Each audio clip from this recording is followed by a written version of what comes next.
Selamat datang kembali ya di sesi pembahasan mendalam kita. Kali ini kita mau coba kupas tuntas sebuah konsep yang fundamental banget nih dalam strategi bisnis. Yaitu gimana caranya kita bisa reconstruct atau ya bangun ulang lah batas-batas pasar yang udah ada gitu.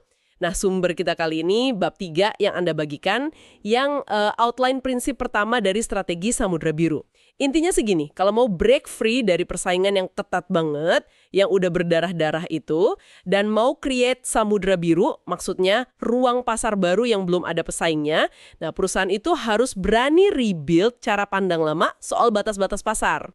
Oke, jadi misi kita hari ini apa dong? Kita mau unpack nih, apa yang disebut kerangka 6 jalan atau Six Path Framework. Ini semacam panduan sistematis gitu ya, buat overcome apa yang disebut search risk. Jadi, tantangan buat identify peluang Samudra Biru yang beneran oke secara komersial di tengah banyaknya kemungkinan. Oke, yuk kita mulai unpack satu-satu. Iya, framework ini emang kuat banget sih. Soalnya dia langsung challenge 6 asumsi dasar. Asumsi-asumsi ini tuh yang sering kali tanpa sadar ya, dipegang teguh sama banyak perusahaan waktu nyusun strategi. Dan justru asumsi inilah yang malah trap mereka di Samudra Merah. Tahu kan, arena persaingan yang sengit yang isinya saling serang melulu. Nah, dengan look secara sistematis melintasi batas-batas konvensional ini, kerangka kerja ini aim buat bantu Anda rekonstruk realitas pasar. Dan harapannya bisa unlock potensi Samudra Biru yang mungkin selama ini tersembunyi gitu. Oke, siap. Jalan pertama, look across alternative industries. Atau melihat lintas industri alternatif. Nah, ini langsung ngajak kita think lebih lebar nih. Jadi perusahaan itu sebenarnya nggak cuma compete sama pemain di industrinya sendiri aja loh, tapi juga sama industri lain yang offer produk atau jasa alternatif. Penting dicatat nih, alternatif itu lebih luas dari sekedar substitusi atau produk pengganti. Bisa jadi bentuk sama fungsinya beda banget, tapi tujuannya sama buat konsumen. Contoh gampangnya, mungkin bioskop sama restoran ya. Kan sama-sama alternatif buat experience malam mingguan gitu.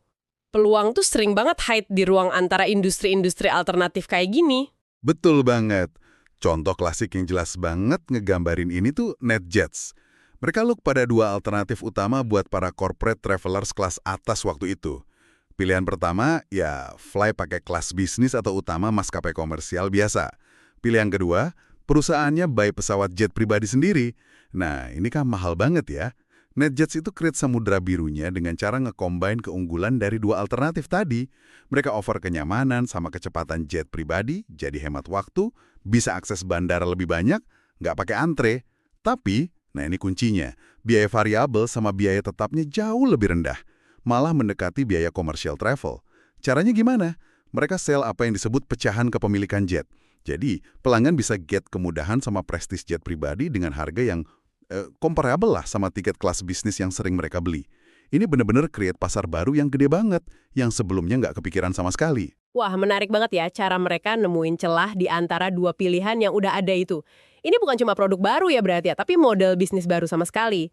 Sumber kita juga nyebutin contoh lain kan, kayak NTT Docomo di Jepang dengan iMode-nya. Mereka combine internet kayak email sama info gitu dengan keunggulan ponsel yang gampang dibawa-bawa. Hasilnya, pasar smartphone massal pertama di dunia tuh, jauh sebelum istilah itu ngetren kayak sekarang. Atau Southwest Airlines yang lihatnya bukan cuma maskapai lain, tapi justru transportasi darat kayak mobil sebagai alternatifnya. Terus mereka offer penerbangan murah dan cepat. Keren sih cara berpikirnya. Oke, tadi kita udah look keluar industri ya, sekarang coba kita lihat lebih ke dalam. Jalan kedua. Look across strategic groups within industries. Jadi kalau tadi lintas industri, sekarang fokusnya di dalam satu industri yang sama. Biasanya kan dalam satu industri itu ada kelompok-kelompok perusahaan yang ngejar strategi mirip-mirip. Nah, ini bisa kita sebut grup strategis. Seringnya grup ini bisa kita petain berdasarkan katakanlah harga sama kinerja. Contohnya di industri mobil, ada grup mobil mewah kayak Mercy atau BMW. Terus ada grup mobil ekonomis. Nah, kunci buat create Samudra Biru di sini tuh dengan understand faktor apa sih yang make pelanggan itu pindah. Entah itu switch naik kelas ke grup yang lebih tinggi atau malah turun kelas ke grup yang lebih rendah. Ngerti nggak maksudnya? Iya, paham. Contoh yang pas banget buat ini tuh Curves, pusat kebugaran khusus wanita.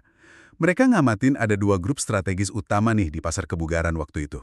Grup pertama, ya klub kebugaran tradisional. Biasanya mahal, fasilitasnya lengkap banget, ada kolam renang, sauna, macam-macam lah. Tapi ya itu, konsum waktu banget, dan seringkali suasananya agak intimidate gitu buat sebagian wanita. Grup kedua, program olahraga di rumah. Jelas lebih murah, privasinya dapat, hemat waktu juga. Tapi seringkali kurang motivasi jangka panjangnya, orang gampang bosen gitu. Nah, Curves ini pinter banget. Mereka build samudra birunya dengan take elemen-elemen terbaik dari kedua grup ini. Mereka offer motivasi sama suasana komunitas, kayak di klub kebugaran, tapi lingkungannya khusus wanita, jadi lebih suportif dan gak intimidate. Di sisi lain, mereka adopsi keunggulan program rumahan. Biayanya rendah, privasi kejaga, dan terutama cepat, sesi latihannya cuma 30 menit. Yang penting juga, mereka sadar banget nih, mereka eliminate semua fasilitas ekstra yang ternyata nggak terlalu di-value sama target pasar utama mereka. Kayak kolam renang atau jus bar mewah gitu. Jadi fokusnya tajam banget ke apa yang benar-benar dibutuhin segmen pasar mereka. Benar-benar fokus banget ke nilai inti buat target spesifik ya. Nggak nyoba jadi segalanya buat semua orang. Di sumber kita juga disebutin Ralph Lauren kan, mereka create apa tuh namanya mode kelas atas tanpa mode. Caranya ya nge-combine faktor dari haute couture kayak nama desainer, toko elegan gitu kan, sama elemen lini klasik, tampilan timeless, harga lebih terjangkau. Atau Lexus dari Toyota, itu juga contoh bagus. Mereka berhasil offer kualitas mobil mewah setara merek Eropa, tapi harganya lebih deket ke merek di bawahnya, kayak Cadillac atau Lincoln waktu itu. Mereka kayak redefine ekspektasi di segmen itu ya kan? Oke, lanjut ya. Jalan ketiga ini ngajak kita buat look across the chain of buyers, melihat lintas rantai pembeli. Kebanyakan industri kan tend untuk fokus ke satu kelompok pembeli target yang sama terus, diulang-ulang aja. Padahal kalau kita perhatiin lagi, dalam banyak transaksi itu ada semacam rantai pembeli yang terlibat, bener nggak? Ada si purchaser yang bayar, ada si user yang make produk atau jasanya. Dan seringkali ada juga influencer, pihak yang opininya bisa nentuin banget keputusan beli. Contoh klasiknya ya dokter lah buat resep obat. Nah, kalau kita coba shift fokus dari satu kelompok pembeli ke kelompok lain yang mungkin selama ini diignore sama industri, wah itu bisa open samudra biru baru loh. Ya, contoh yang sering banget dikutip dan dampaknya kuat banget itu Novo Nordisk di industri insulin. Secara historis nih, industri ini fokus banget sama influencer, yaitu dokter. Persaingan antar perusahaan farmasi biasanya yang muter-muter di aspek teknis aja, kayak tingkat kemurnian insulin gitu. Nah, Novo Nordisk ini bikin pergeseran radikal. Mereka pindahin fokus utamanya ke user langsung, yaitu pasien diabetesnya sendiri. Pas mereka ngobrol sama pasien, apa coba yang mereka temuin? Ternyata, pasien itu ngadepin banyak kesulitan praktis.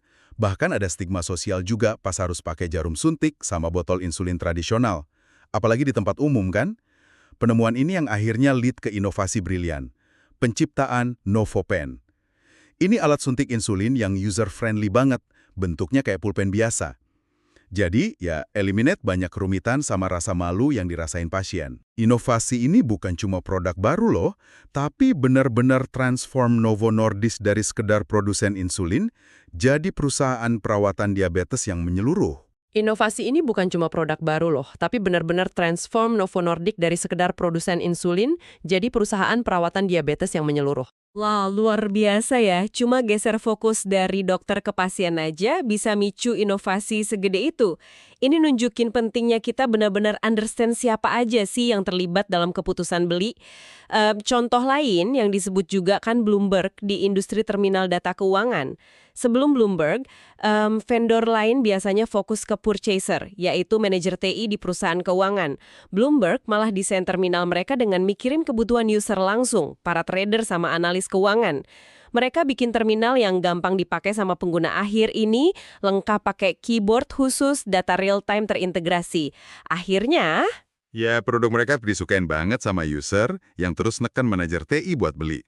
Fokus ke user akhir benar-benar bayar ya. Sip, kita lanjut ke jalan keempat. Look across complementary product and service offering. Melihat lintas penawaran produk dan jasa pelengkap. Sering banget nih, nilai baru yang belum ke-explore itu adanya bukan di produk utamanya. dan layanan pelengkap yang dipakai pelanggan sebelum, selama, atau sesudah produk utama dipakai. Kuncinya di sini tuh kita mesti mikir lebih luas. Coba define apa sih sebenarnya solusi total yang dicari pembeli pas mereka mutusin beli produk kita. Pekerjaan apa sih yang sebenarnya pengen mereka selesain? Nah, ini ada contoh menarik dari perusahaan bus Hungaria, Nabi. Di pasar bus kota AS. Waktu mereka masuk, persaingan di industri ini fokus banget ke satu hal. Harga beli awal bus. Semua produsen lomba nawarin harga paling murah. Tapi, Nabi nemuin sesuatu yang penting pas ngobrol sama pembeli, yaitu Pemda Kota. Ternyata, biaya terbesar itu bukan harga beli busnya loh, tapi total biaya operasional selama siklus hidup bus, yang bisa 12 tahun lebih. Ini termasuk biaya perawatan, bensin, perbaikan karena karat, wah macam-macam. Nah, berbekal pemahaman ini, Nabi terus create bus yang beda. Mereka pakai bahan fiberglass yang inovatif, busnya jadi lebih ringan. Ini kan hemat bensin ya. Terus, bebas korosi, ngurangin biaya perawatan. Dan ternyata, lebih gampang diperbaiki kalau ada benturan dibanding bus baja biasa. Meskipun mungkin harga awal bus Nabi ini sedikit lebih tinggi ya, tapi total biaya kepemilikan selama masa pakainya jadi jauh lebih rendah buat Pemda. Ini jelas create nilai luar biasa buat pembeli dan ngebuka pasar baru buat Nabi. Itu contoh bagus barak ya soal ngelihat biaya total kepemilikan, bukan cuma harga beli di depan. Di sumber kita juga nyebutin Philips kan, mereka create ceret teh listrik yang ada filter airnya. Masalah yang mereka selesain sebenarnya bukan di ceretnya, tapi masalah pelengkap yang sering dihadapi pengguna, kerak kapur dari kualitas air di banyak daerah. Dengan nambahin filter, mereka ngatasin masalah pelengkap itu dan ningkatin nilai ceret mereka. Atau Dyson, yang desain penyedot debu tanpa kantong, ini kan eliminate biaya sama repotnya pelanggan yang mesti terus-terusan buy kantong debu pelengkap. Lagi-lagi fokusnya ke solusi total buat pengguna ya. Lanjut, jalan kelima ini ngajak kita look across functional or emotional appeal to buyers. Jadi melihat lintas daya tarik fungsional atau emosional. Kebanyakan industri kan cenderung compete berdasarkan salah satu dari dua daya tarik utama ini ya. Ada industri yang fokusnya ke daya tarik fungsional, biasanya basisnya harga, fitur, kegunaan produk. Ada juga yang lebih main di daya tarik emosional, basisnya perasaan, aspirasi, atau citra merek gitu. Nah, ketika sebuah perusahaan berani nih challenge orientasi yang udah mapan di industrinya, misalnya bikin produk yang biasanya fungsional jadi lebih emosional, atau sebaliknya bikin produk emosional jadi lebih fungsional, wah mereka seringkali bisa nemuin ruang pasar baru yang menarik banget loh. Kita lihat contoh dari emosional ke fungsional dulu ya. Ada QB House di Jepang. Industri pangkas rambut di Jepang itu secara tradisional emosional banget. Potong rambut bisa jadi kayak ritual, makan waktu sampai sejam, lengkap pakai handuk panas, pijet bahu, bahkan disuguhin teh segala. Nah, QB House ini realize kalau ada segmen pasar yang gede, terutama profesional sibuk, yang sebenarnya cuma pengen potong rambut cepat, efisien, tanpa embel-embel. Jadi apa yang QB House lakuin? Mereka secara radikal eliminate hampir semua elemen emosional dan ritual tadi. Fokusnya cuma ke layanan inti, potongan rambut dasar, selesai dalam 10 menit, harganya jauh lebih murah. Hasilnya, mereka create samudra biru di layanan potong rambut tanpa basa-basi yang sukses banget. Nah sekarang sebaliknya, dari fungsional ke emosional. Contohnya Cemex, produsen semen di Meksiko. Semen itu kan bisa dibilang produk yang fungsional banget ya, malah komoditas. Susah ngebayangin ada sisi emosionalnya gitu. Tapi Cemex berhasil loh transform semen jadi produk yang syarat emosi lewat program inovatif mereka, Patrimonio Hoy. Gimana caranya? Program ini manfaatin skema arisan atau tabungan komunitas tradisional di Meksiko namanya Tanda. Lewat skema ini, Cemex bantu keluarga penghasilan rendah buat nabung bareng, terus secara bertahap bangun atau nambah ruangan di rumah impian mereka. Ini benar-benar change proses beli semen yang biasanya transaksional banget kan, jadi sebuah peristiwa yang membahagiakan. Penuh harapan, ada dukungan komunitas, bahkan ada unsur cintanya gitu. Mereka nyuntikin emosi ke produk yang fungsional banget. Luar biasa sih ini. Kuatnya kalau kita berani challenge asumsi dasar tentang gimana industri kita seharusnya main. Apakah harus selalu fungsional atau selalu emosional? Ternyata bisa di-mix ya. Akhirnya nih, kita sampai di jalan ke-6. Look across time, melihat lintas waktu. Jalan terakhir ini intinya soal kemampuan buat understand tren eksternal yang signifikan. Tren yang kira-kira bakal efek bisnis Anda seiring waktu berjalan. Tapi kuncinya bukan cuma bisa nebak trennya aja loh. Yang lebih penting itu understand gimana tren itu kemungkinan besar bakal change apa yang dianggap bernilai sama pelanggan di masa depan. Dan gimana tren itu bakal impact model bisnis perusahaan Anda sekarang. Tren yang perlu dikonsider itu harus yang sifatnya decisif, menentukan arah gitu. Terus irreversible, nggak bisa dibalikin lagi. Dan punya lintasan atau arah perkembangan yang cukup jelas. Jadi bukan tren sesaat aja. Apple dengan iTunes itu contoh yang relevan banget di sini. Di akhir 90-an kan, Apple ngamatin dengan cermat tren maraknya illegal file sharing musik lewat platform kayak Napster gitu. Jelas banget kelihatan kalau tren ke arah konsumsi musik digital ini kuat banget, sifatnya irreversible. Orang nggak akan balik lagi sepenuhnya ke CD fisik kan, dan lintasannya juga pasti ke adopsi yang lebih luas. Nah, Apple itu nggak ngelawan tren ini, tapi malah manfaatin. Mereka launch iTunes Music Store. Platform ini nawarin solusi yang legal, gampang banget dipakai, kualitas audionya bagus, dan ngasih fleksibilitas yang belum pernah ada sebelumnya. Pelanggan bisa purchase per lagu cuma 99 sen. Ini kan langsung mecahin masalah besar pelanggan waktu itu. Yang tadinya harus beli satu album CD cuma buat satu atau dua lagu yang disuka. Apple berhasil anticipate gimana tren bakal change nilai buat pelanggan, dan create solusi yang pas banget waktunya. Betul, betul. Mereka lihat arah angin, terus langsung bikin kapal layar ya, bukan malah bikin tembok penghalang. Sumber kita juga nyebutin Cisco Systems kan, mereka berhasil create pasar baru yang gede banget dengan anticipate permintaan yang bakal meledak buat pertukaran data berkecepatan tinggi seiring tumbuhnya internet. Ada juga CNN yang create jaringan berita global 24 jam pertama. Itu didorong pemahaman mereka soal tren globalisasi yang makin kuat dan butuhnya berita internasional real time.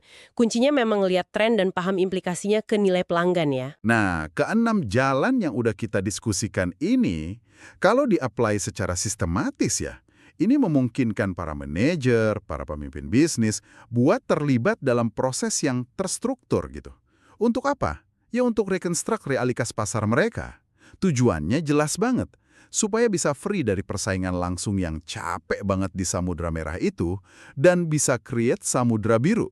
Ruang pasar baru yang belum terjamah, yang potensinya masih gede banget. Oke, jadi setelah kita bedah nih ke 6 jalan tadi, apa artinya semua ini buat Anda yang lagi dengerin sekarang? Ya, intinya sih, kerangka 6 jalan ini sebenarnya nyediain 6 kacamata yang beda buat Anda pakai, buat ngelihat pasar, industri, dan peluang di dalamnya. Ini cara yang sistematis buat nyoba keluar dari kerumunan kompetisi. Caranya, ya dengan sengaja look melintasi batas-batas yang biasanya kita anggap udah baku, udah given aja gitu.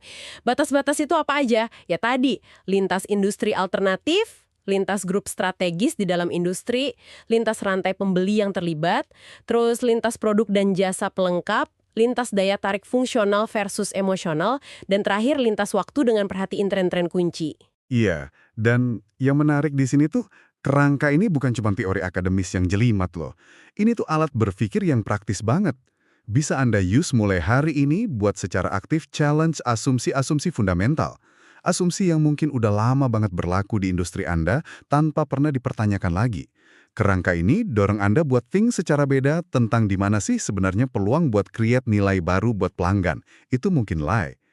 Intinya tuh soal innovate dengan cara ngelihat apa yang selama ini mungkin diignore sama orang lain.